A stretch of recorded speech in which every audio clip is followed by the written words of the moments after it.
Hello students, आज का हमारा टॉपिक है डायमेंशंस। डायमेंशंस जो है ये क्लास 11th का बिल्कुल बेसिक टॉपिक है और डायमेंशन से रिलेटेड क्वेश्चंस आपको क्लास 12 तक या बोर्ड एग्जाम्स तक मिलते रहते हैं। तो इसको बहुत ही ज़्यादा ध्यान से समझने की ज़रूरत है कि डायमेंशंस होती क्या है। तो समझते हैं कि डायमेंशन क्या होती है। स्टूडेंट्स, जनरली आप लोगों जब मूवी देखने के लिए जाते हैं तो वहाँ पे लिखा होता है कि ये 2D मूवी है या ये 3D मूवी है। तो 2D मूवी का मतलब 2 डायमेंशनल मूवी, 3D मूवी का मतलब 3 डायमेंशनल मूवी। इसके पहले आप लोगों ने कुछ शेप के बारे में भी पढ़ा होगा, जैसे 2D शेप्स हो गए या 3D शेप्स हो गए। तो 2D शेप्स और 3D शेप्स में क्या होता है, जैसे 2D शेप्स में हमारा सर्किल आ जाता है, उसके अलावा स्क्वायर आ जाता है, या आप कह दें रेक्टेंगल आ जाता है। अगर लेंथ और ब्रेथ इक्वल ना हुई तो रेक्टेंगल हो जाएगा, सारी साइडें इक्वल हुई, सारे एंगल 90 डिग्री के तो स्क्वायर हो जाएगा। इसके अलावा ट्रायंगल हो जाएगा। ऐसे बहुत सारे शेप हैं जो 2 डायमेंशनल शेप हैं। फिर आते हैं 3D शेप में। तो 3D शेप में आप लोग पढ़ते हैं कि स्फेयर होता है, क्यूब होता है, और साइडें अगर जो है अलग अलग साइड की है या अलग अलग लेंथ की है तो उस कंडीशन में क्यूबॉइड कह देते हैं। तो 2D और 3D में क्या डिफरेंस है, तो जैसे हम आपको अभी पढ़ा रहे हैं इस बोर्ड पे, तो ये बोर्ड हमारा 2 डायमेंशनल बोर्ड है। 2 डायमेंशनल बोर्ड का मतलब जो लेंथ है वो 2 डायरेक्शन में फैली हुई है। कौन कौन से 2 डायरेक्शन, एक ये एक्स एक्सिस और दूसरा ये वाई एक्सिस। इसी तरीके से जब आप 3D मूवीज देखने के लिए जाते हैं तो 3D मूवीज में जो लेंथ है वो 3 डायमेंशन में फैली हुई आपको दिखती है, एक्स एक्सिस और वाई एक्सिस। ये तो बोर्ड वाली एक्सिस हो गई, ठीक है ना, या इसी के बीच में तमाशा चलता रहता है मूवी में। और एक इमेजिनरी एक्सिस होती है, जेड एक्सिस, जो आपकी तरफ आते हुए फील होता है कि आपको लगता है आपकी तरफ कोई चीज फेंकी जा रही है। जैसे मान लीजिए हमने ईंटा फेंका तो आपको लगा आपकी तरफ आ रहा है, इसे आप हट जाएंगे, तो वो इमेजिनरी 3 डायमेंशनल हो जाता है, यानी थर्ड एक्सिस जो है वो इमेजिनरी हो जाती है। तो डायमेंशन का बेसिक मतलब ये हो गया कि कोई फिजिकल क्वांटिटी कितनी डायरेक्शन में फैली हुई है, यही उसकी डायमेंशन है।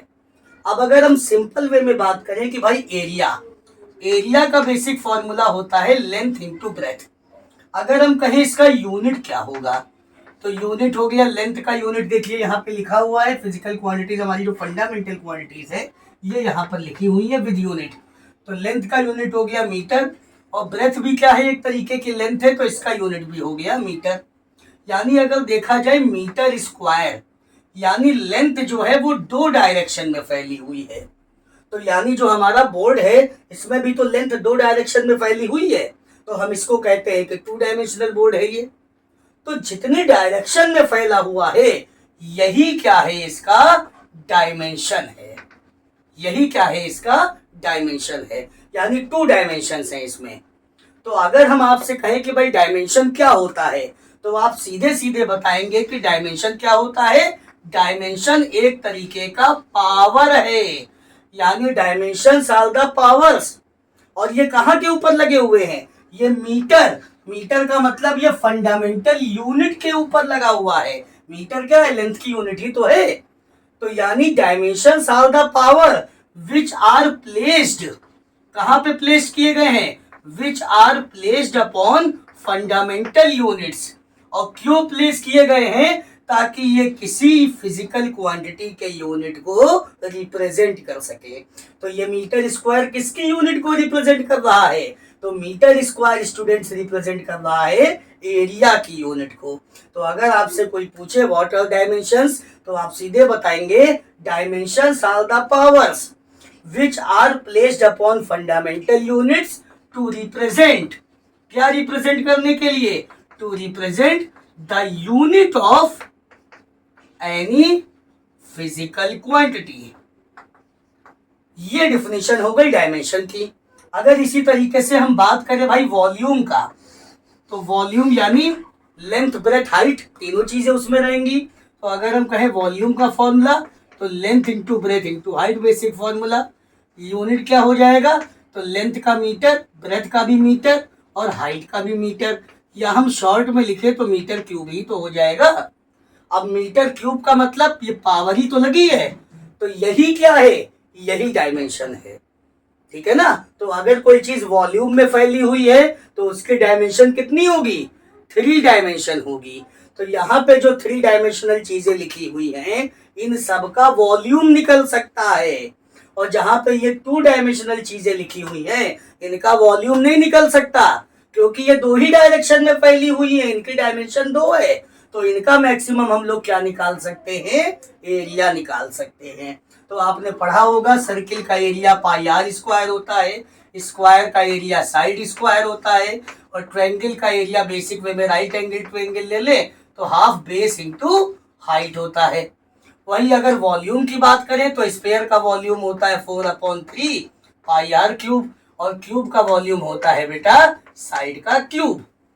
तो यानी 3 डायमेंशनल वालों का वॉल्यूम निकल सकता है और 2 डायमेंशनल वालों का एरिया निकल सकता है। तो आई होप कि डायमेंशन आपको समझ में आया होगा। तो डायमेंशन क्या होता है एक बार फिर से बताई दे रहे हैं। Dimensions are the powers which are placed upon fundamental units to represent the unit of any physical quantity। अब जैसे कि ये हमारी लेंथ की यूनिट दी गई, मास की यूनिट दी गई एसआई सिस्टम में, उसी तरीके से इनको डायमेंशन को रिप्रेजेंट करने का भी सिंबल दिया गया। अब जैसे बात करें लेंथ की, तो लेंथ का डायमेंशन रिप्रेजेंट करने का सिंबल दिया गया एल। और याद रखिएगा कि जब भी हम लोग डायमेंशन रिप्रेजेंट करते हैं तो सही तरीका यह है कि इसको हम ऐसे बड़े ब्रैकेट में करें, क्योंकि जनरल वे में बच्चे ब्रैकेट नहीं लगाते हैं और कभी कभी उनके नंबर कट जाते हैं। तो वो कॉपी चेक करने वाले एग्जामिनर के ऊपर डिपेंड करता है, वो चाहे तो इसके नंबर काट सकते हैं या चाहे तो नहीं भी काट सकते हैं, लेकिन टेक्निकल वे में ब्रैकेट लगाना ही करेक्ट माना जाता है। तो अगर मान लीजिए कि कोई बच्चा ब्रैकेट लगाए बिना, मान लीजिए कि ये डायमेंशन हमको लिखनी है एरिया की। अब एरिया की डायमेंशन क्या हो जाएगी, देखिए मीटर स्क्वायर, तो मीटर यानी लेंथ, तो लेंथ की डायमेंशन हो गई एल, और स्क्वायर लगाए तो square, so this will be the dimension of area L square. अब बच्चे क्या करते हैं, ब्रैकेट लगाना छोड़ देते हैं। अब ब्रैकेट लगाना छोड़ देंगे तो वो क्या कहेंगे कि देखो ये एल स्क्वायर तो हमने लिखा था लेकिन नंबर नहीं मिले। तो जनरली अगर 1 नंबर का होगा तो जनरली एग्जामिनर आधा नंबर इसका काट सकते हैं अगर काटना चाहे तो, ठीक है ना। तो मान लीजिए किसी बच्चे ने एल स्क्वायर लिख दिया, ब्रैकेट लगाना भूल गया, अब आधा नंबर उसका काट लिया। अब अगली बार उसी को देख के दूसरा बच्चा इंस्पायर हो गया, उसने कहा कि देखो ब्रैकेट नहीं लगाया था, सर ने आधा नंबर काटा है, अब मुझे डायमेंशन ही नहीं आती तो मैं खाली ऐसे ब्रैकेट लगा देता हूँ, मुझे आधा नंबर मिल जाएगा। तो ऐसे में उसको 1 नंबर भी नहीं मिलेगा, ना आधा छोड़िए ना 1/4 छोड़िए, उसको कुछ भी नहीं मिलेगा। क्यों? क्योंकि उसने डायमेंशन लिखी ही नहीं है।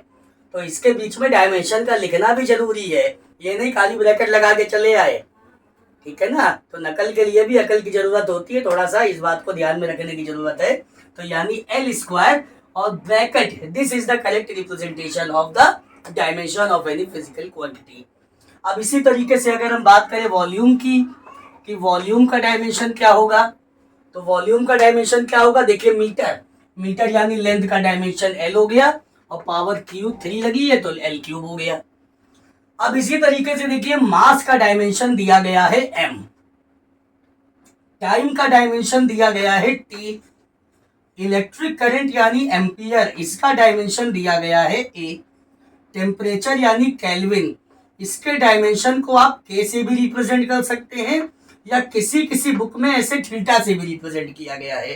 तो कई रेफरेंस बुक में थीटा से है, एनसीईआरटी में के से है, आप जिससे चाहे रिप्रेजेंट करें, कोई प्रॉब्लम नहीं है। ल्यूमिनेस इंटेंसिटी का डायमेंशन दिया गया है सीडी और अमाउंट ऑफ सब्सटेंस का दिया गया है मोल, ठीक है, जिसमें क्लास 11 और 12 में ल्यूमिनेस इंटेंसिटी और अमाउंट ऑफ सब्सटेंस ये बहुत ही कम ना के बराबर यूज होता है। तो बाकी के 5 आपको बहुत अच्छी तरीके से याद करने की जरूरत है। बाकी ये दोनों अगर आप निगलेक्ट भी कर देंगे तो बहुत कहीं अगर कहीं यूज हो गया तो हो गया, अदरवाइज यूज नहीं होगा। अब इसके अलावा देखते हैं कि कुछ अगर फिजिकल क्वांटिटीज हमें पता हो उनका फॉर्मूला, तो यूनिट और डायमेंशन हम लोग कैसे निकाल सकते हैं। जैसे सबसे पहला हमने बात कर लिया डेंसिटी, तो डेंसिटी का फॉर्मूला हम सभी लोगों को पता है, इस सिंबल से रिप्रेजेंट करते हैं रो से, फॉर्मूला होता है मास अपॉन वॉल्यूम। अब अगर इसके यूनिट की बात करें तो मास का यूनिट देखिए आपके सामने लिखा हुआ है किलोग्राम हो गया, अपॉन वॉल्यूम, वॉल्यूम देखिए अभी हम लोगों ने निकाला है, वॉल्यूम का यूनिट हो गया मीटर क्यूब या क्यूबिक मीटर, जो भी आप इसको कहना चाहें। डायमेंशन की अगर हम बात करें किलोग्राम, किलोग्राम यानी मास की डायमेंशन हो गई m अपॉन मीटर क्यूब यानी एल क्यूब। देखिए मीटर क्यूब है ना, इसकी डायमेंशन एल हो गई, एल क्यूब। या यहां से देखिए तो मीटर की डायमेंशन एल हो गया और बाकी पावर 3 लगा है तो एल क्यूब आप लिख सकते हैं।